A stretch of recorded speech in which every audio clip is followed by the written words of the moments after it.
नमस्कार, स्वागत है आप सभी का। मैं हूं आपके साथ कुमार कुणाल धीरज और आप देख रहे हैं मुद्दा मुद्दा में। आज बात मायावती की ही। क्या मायावती बदलेंगी सियासी समीकरण? इस सवाल का जवाब ढूंढने की कोशिश करेंगे, क्योंकि बहुजन समाज पार्टी की बहुप्रतीक्षित मेगा रैली में मायावती ने उत्तर प्रदेश की सियासत में जोरदार वापसी के संकेत दिए हैं। साथ ही उनके संबोधन में नए राजनीतिक समीकरणों की झलक भी दिखाई दी। लखनऊ रैली में मायावती ने कहा कि 2027 के विधानसभा चुनाव में वह किसी दल के साथ गठबंधन नहीं करेंगी। वहीं समाजवादी पार्टी पर निशाना साधते हुए बीएसपी मुखिया ने कहा कि जब ये सरकार में रहते हैं तब इनको हमारे गुरु, संत और महापुरुष याद नहीं आते, लेकिन विपक्ष में आते ही इनको पीडीए याद आ रहा है। मायावती ने पूछा कि सत्ता में रहते इनको पीडीए क्यों नहीं याद आता। अखिलेश यादव पर हमलावर मायावती ने कहा कि उनकी सरकार में कासगंज जिला बनाकर उसका नाम मान्यवर कांशीराम के नाम पर रखा गया था, लेकिन सत्ता में आते ही सपा ने उसका नाम बदल दिया। मायावती ने कांग्रेस पर हमला बोलते हुए कहा कि पिछली सरकार ने गलत मामलों में फंसाकर छवि धूमिल करने का पूरा प्रयास किया। हमें कोर्ट जाना पड़ा, जहां न्याय मिला। उन्होंने कहा कि कांग्रेस के लोग भी आज संविधान की कॉपी लेकर नौटंकी कर रहे हैं। उन्होंने डॉक्टर आंबेडकर को भारत रत्न की उपाधि से वंचित रखा। कांशीराम के निधन पर एक दिन के लिए राष्ट्रीय शोक सपा की सरकार ने राजकीय शोक नहीं घोषित किया। कांशीराम परिनिर्वाण दिवस पर बुलाई गई रैली में बीजेपी को लेकर मायावती का नरम रुख दिखाई दिया। इतना ही नहीं, उन्होंने सीएम योगी की तारीफ की, साथ ही एक फैसले पर पीएम मोदी को अपना समर्थन भी दिया। मायावती ने कहा कि हाल ही में केंद्र सरकार ने स्वदेशी को बढ़ावा देकर आत्मनिर्भर होने की बात कही है। हमारी पार्टी केंद्र के इस फैसले का स्वागत करेगी। अब जिस तरह से मायावती ने सपा और कांग्रेस पर जमकर हमला किया है और बीजेपी पर नरमी दिखाई है, उससे नए सियासी समीकरणों के संकेत मिलने लगे हैं।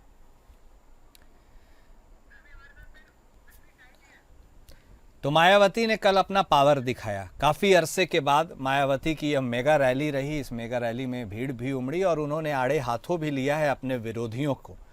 और मायावती की इस नई स्ट्रैटेजी, आगे की कवायद पर आज हम चर्चा करते हैं। शुरुआत करेंगे। हमारे साथ हमारे खास मेहमान जुड़ चुके हैं। हमारे साथ भारतीय जनता पार्टी के तरफ से बतौर प्रवक्ता अश्विनी शाही साहब जुड़े हैं। समाजवादी पार्टी की तरफ से बतौर प्रवक्ता आर्य उस्मानी साहब जुड़े हैं। हमारे साथ मैनेजिंग एडिटर एपीएन विनय राय जी भी जुड़ेंगे। आप सभी खास मेहमान का स्वागत है। शुरुआत शाही साहब आप ही के साथ। अब देखिए, विपक्ष जो है वह आप पर आरोप लगाता है और ख़ासकर मायावती को भी इसके लपेटे में लेता है कि आप दोनों में साठगांठ है। मायावती आप ही की बी टीम की तरह खेलती है, ऐसा सुनाई देता है। कल माना जाए कि ऐसा दिखाई भी दिया, और यदि आप उनके हृदय में आपके लिए एक सॉफ्ट कॉर्नर है भी, तो अकेले क्यों चुनाव लड़ेंगी? आप ही लोग गठबंधन करके चुनाव लड़िए। ऐसा भी संभव हो सकता है, क्योंकि राजनीति में असंभव तो कुछ भी नहीं है। शाही साहब, your first take on Mayawati's rally. जी देखिए, मायावती जी की रैली जो है वो पहले भी रैली करती आई हैं, और रही बी टीम और ए टीम बताने की बात, तो समाजवादी पार्टी के का जो वो डी है ना, वो लास्ट में पीडीए है, तो ए हमको लग रहा है कि उनका कुछ न कुछ पहले गड़बड़ हो गया था। डी मायावती जी ने कल गड़बड़ कर दिया। अब पी फॉर परिवार ही बचा, तो सबसे पहला रिएक्शन तो उनका आएगा, और कुछ कह नहीं सकते तो यही कहेंगे भाजपा की भी टीम है। मगर मायावती जी के भाषणों को आप ध्यान से सुनिए।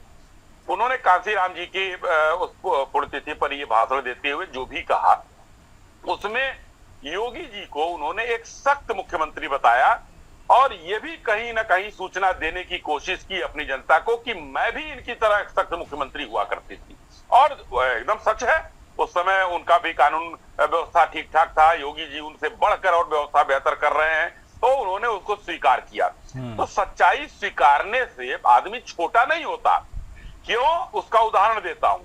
अखिलेश जी ने एक एक्सप्रेसवे बनाया और आज तक पूरी पार्टी उनकी उस पर से उतरी नहीं है। यमुना एक्सप्रेसवे मायावती जी ने बनाया और उद्घाटन उसका अखिलेश जी ने किया जाकर। आज भी योगी आदित्यनाथ जी की सरकार में 7-8 एक्सप्रेसवे चालू हैं और 22 पे काम चल रहा है, लेकिन पूरी समाजवादी पार्टी पहले एम और वाई समीकरण पर हुआ करती थी, अब वो एक पीडीए लेकर आए हैं। तो एम वाई समीकरण उनका फेल हुआ, अब पीडीए कहने लगे हैं ए फॉर अल्पसंख्यक, लेकिन वो है परिवार डेवलपमेंट अथॉरिटी है। ई से परिवार हो गया, डी से डिंपल, ए से अखिलेश, यही तो था उसमें। शिवपाल चाचा की भी जगह नहीं थी। लेकिन योगी जी ने जो काम किया, उस काम में उनको कहीं भी एक बार भी अखिलेश जी को ये लगा हो कि उत्तर प्रदेश जो है, जो बीमारू राज्य हुआ करता था, आज पूरे देश में दूसरे नंबर पर आकर खड़ा हो गया है। किस तरीके से उत्तर प्रदेश की जनता प्रगति कर रही है इस योगी सरकार में, वो नहीं पच रहा है। तो ये मायावती जी की रैली कैसे पचेगी? और सबसे महत्वपूर्ण बात, जो दलितों की बात करता है, वो व्यक्ति सबसे पहले जब सरकार में आने पर प्रमोशन में आरक्षण को समाप्त करने का काम करता है, तो कैसा दलितों का साथ जरा बता दीजिए हमको। ये सवाल के साथ मैं आपको छोड़ रहा हूं और समाजवादी पार्टी के साथ ही इससे जवाब ले लीजिएगा, क्योंकि उस्मानी जी जो है मंत्री भी रहे हैं उत्तर प्रदेश सरकार में, तो इनको और ज्यादा नीतियों के बारे में जानकारी होगी। शाही साहब, हम जवाब लेंगे, लेकिन उसके पहले एक छोटा सा सवाल और। अब देखिए, एक्सप्रेस वे एक गिनवाते हैं अखिलेश यादव, तो आप भी तो सर सुखोई वहीं उतारते हैं, तो क्यों ना गिनवाए? ये मेरा पहला सवाल है। और दूसरा सवाल है कि अब जब आपको ज्यादा थ्रेट किससे है सर? आप, क्योंकि आपने अपने उल्लेख में जब से ज्यादा प्रहार समाजवादी पार्टी पे किया है, लेकिन बीएसपी के पास भी ताकत है। बीएसपी जब अकेले चुनाव लड़ेगी तो उससे आपको डर नहीं है? हमें किसी से डर नहीं, ना समाजवादी पार्टी से डर है, ना बीएसपी से। हम एक विश्व की सबसे बड़ी पार्टी है, और यहाँ की जनता ने योगी आदित्यनाथ जी के कर्मठता को देखते हुए, उनके काम को देखते हुए दोबारा उनको मुख्यमंत्री लगातार बनाकर एक रिकॉर्ड कायम किया है। तो प्रदेश की जनता पर हमको भरोसा है और जनता को हमारे ऊपर भरोसा है, तो वहां पर वो बात खत्म हो जाती है। और रही बात अब एक्सप्रेसवे के सुखोई की बात, देखिए सुखोई तो हमारे पूर्वांचल पर भी उतर गया, सुखोई बुंदेलखंड पर भी उतर गया, गंगा पर भी उतरेगा। लेकिन अगर कोई भी काम हम करते हैं तो वो मेरे बाप की बपौती नहीं है, वो उत्तर प्रदेश के जनता के पैसों से बना हुआ है, और हम उस जनता के सेवक हैं जो उनके पैसे से उनके सुख सुविधा, उनके आराम का हम ध्यान रखते हैं। वो हमारी बपौती नहीं है कि कोई बनवा दिया तो हाँ हम ये नहीं कर सकते हैं। एक लाइन और जोड़ देता हूं, वही जो है जहां सुखोई उतरा था, उसी के बगल में सैफई है। हाँ। सैफई में हवाई अड्डा नहीं बनता है भाई जी, वहां पर क्या बनता है? सिर्फ एक हवाई पट्टी बनती है, जिसमें मुलायम सिंह यादव और अखिलेश यादव के साथियों का और उनके व्यक्तिगत मेहमानों का जहाज उतर सकता है, जनता का कोई लाभ नहीं होता है। ये विचारणीय विषय है उत्तर प्रदेश सरकार के, जनता के पैसों की लूट कैसे हुई है। हम जनता के लिए कर रहे हैं और वो अपने लिए कर रहे हैं। ठीक है, ठीक है। अब आपने हमला कर दिया है, तो अब उस्मानी साहब भी क्या पक्ष रखते हैं वो भी सुनना जरूरी है। उस्मानी साहब, आपका भी स्वागत है। अब देखिए, कह रहे हैं, एक आरोप साफ तौर पर शाही साहब ने लगाया है, जिसका जिक्र मायावती ने कल कर दिया कि भाई प्रमोशन के समय आरक्षण देने में तो आप चूक जाते थे। एक सवाल यह है कि उस समय आपको लोगों की याद नहीं आती थी। और दूसरी एक प्रतिक्रिया दे दीजिएगा, एक वक्त हुआ करता था जब आप यानी समाजवादी पार्टी और बीएसपी एक दूसरे से पूरी ताकत के साथ लड़ते थे, मतलब दो बड़े ब्रांड्स थे।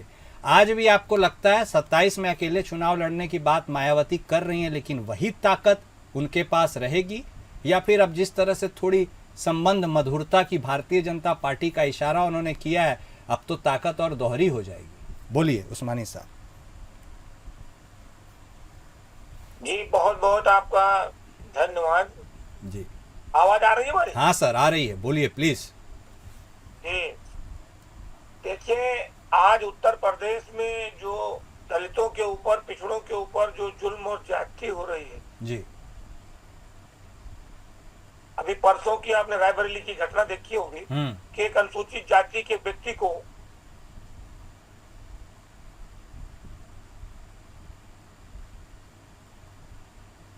क्या क्या कुकृत किए गए, वो सब दिख रहा था। वो सब दिख रहा था, और मारने वाले लोग क्या क्या चिल्ला कर कह रहे थे, इस बात का जिक्र बहन जी ने कल अपनी मीटिंग में बिल्कुल नहीं किया। बहन जी को ये जुल्म, दलितों के ऊपर जो अत्याचार हो रहे हैं, जो उत्पीड़न हो रहे हैं, जो माइनॉरिटी के लोगों के ऊपर उत्पीड़न हो रहे हैं, जो सवर्ण समाज के ऊपर उत्पीड़न हो रहे हैं, क्योंकि वो सवर्ण समाज की भी पोषक मानी जाती है। तो ये बड़ा ही निंदनीय विषय रहा है उनका। और कल जिस तरीके से उन्होंने एक ऐसी सरकार, निरंकुश सरकार, जो लगातार किसानों के ऊपर लाठियां बरसा रही है, बेरोजगारों के ऊपर लाठियां बरसा रही है, व्यापारियों के ऊपर लाठियां बरसा रही है, उस सरकार की तारीफ करके उन्होंने एजेंडा अपना साफ कर दिया है कि वो भारतीय जनता पार्टी की पोषक है और भारतीय जनता पार्टी ही बहुजन समाज पार्टी है और बहुजन समाज पार्टी ही भारतीय जनता पार्टी है। बहुजन समाज पार्टी का एजेंडा एकदम साफ हो गया।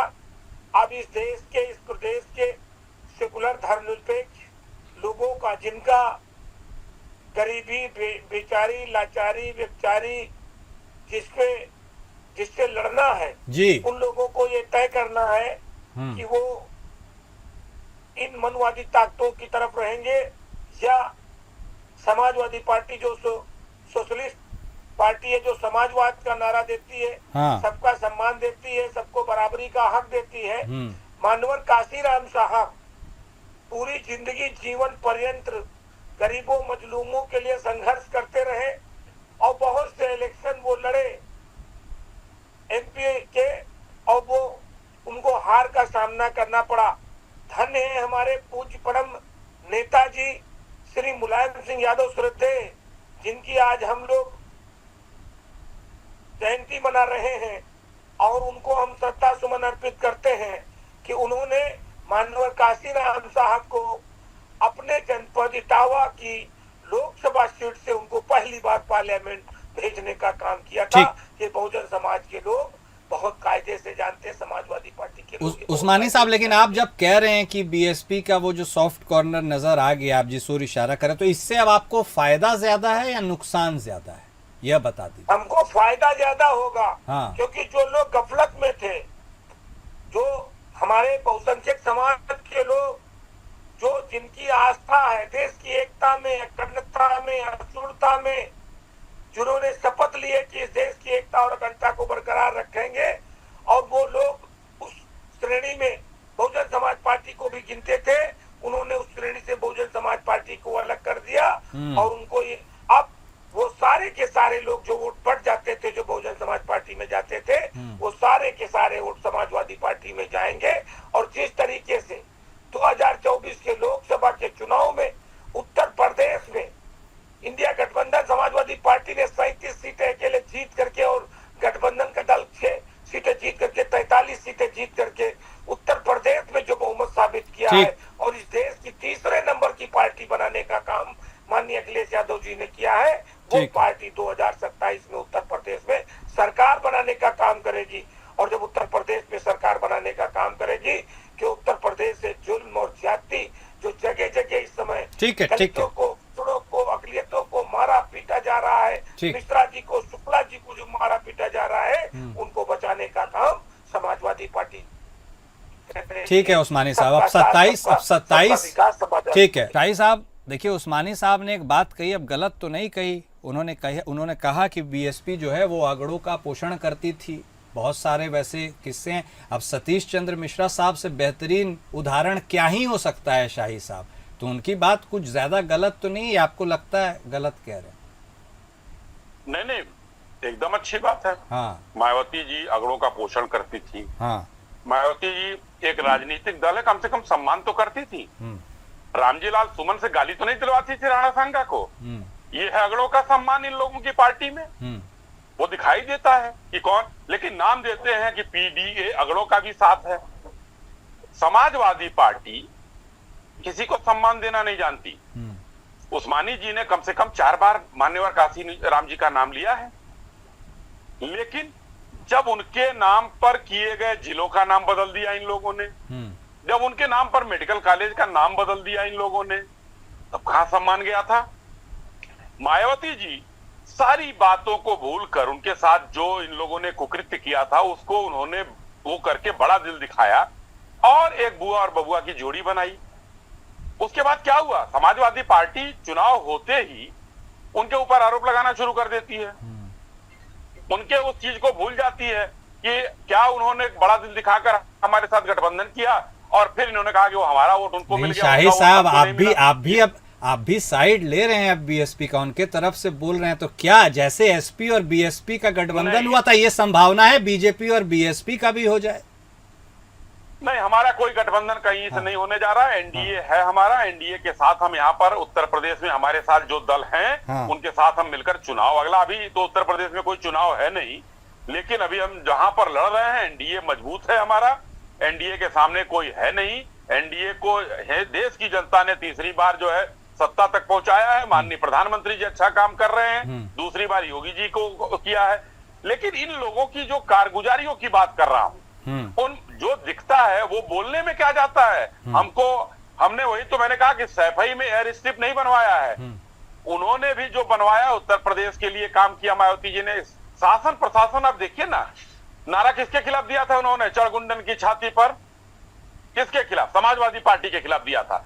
तो एक कठोर काम उन्होंने किया था कानून व्यवस्था सख्त करने का, दूसरा बीच में इनकी सरकार आई, वन डिस्ट्रिक्ट वन माफिया दिया, तिलक तराजू तलवार वाला भी शाही साहब, एकदम तिलक तराजू तलवार। तो फिर तो ये तो कह रहे अगड़ों को जो है वो करती हैं, पोषण करती हैं, तो ये तो इनको समझाइए ना कि अगड़ों का पोषण करती हैं और नारा देती हैं। वो मैंने तो नहीं कहा ये बात, ये तो समाजवादी पार्टी अपने ही बातों में फंस जाती है। समस्या ये है यहाँ पर अखिलेश यादव जी के साथ, ये समस्या है कि अखिलेश यादव जी अपने जो है कुनबे में फंसे हुए हैं, परिवारवादी पार्टी है, नमाजवादियों का सहयोग है, तो वो उतने में ही है। लेकिन जनता उत्तर प्रदेश की जान गई है कि ये संभल में जो वहां पर आरोपी थे उनको पैसा देने पहुंच गए, अभी जो है यहाँ पर जा रहे थे जिसको मंत्री बनाया उसको पीड़ित बताकर जो हिंसा करने की कोशिश कर रहे थे उनके पास जा रहे थे। मुजफ्फरनगर में इन्होंने उन लोगों हिंसा करने वालों को पैसे दिए। तो ये लोग, इनका ये चरित्र उत्तर प्रदेश जान चुका है, उसमें मायावती जी भी हैं और मैं भी रहता हूं उत्तर प्रदेश में, हमारी पार्टी भी है। जी शाही साहब, एक छोटी सी टिप्पणी आपसे लेना चाहेंगे। दलित तो आपको भी वोट देते हैं, अब तो खूब देते हैं, आपको लगता है बीएसपी के पास जो बचा खुचा भी दलित वोट बैंक है, उनके अकेले चुनाव लड़ने से आपको नहीं नुकसान हो सकता है? कि आपको ऐसा नहीं लगता है? कुछ लोग तो है ना जो उनको अभी भी चाहते हैं, वोट देते हैं। देखिए, मायावती जी हमारे खिलाफ लड़ी तब भी हम सरकार बनाए,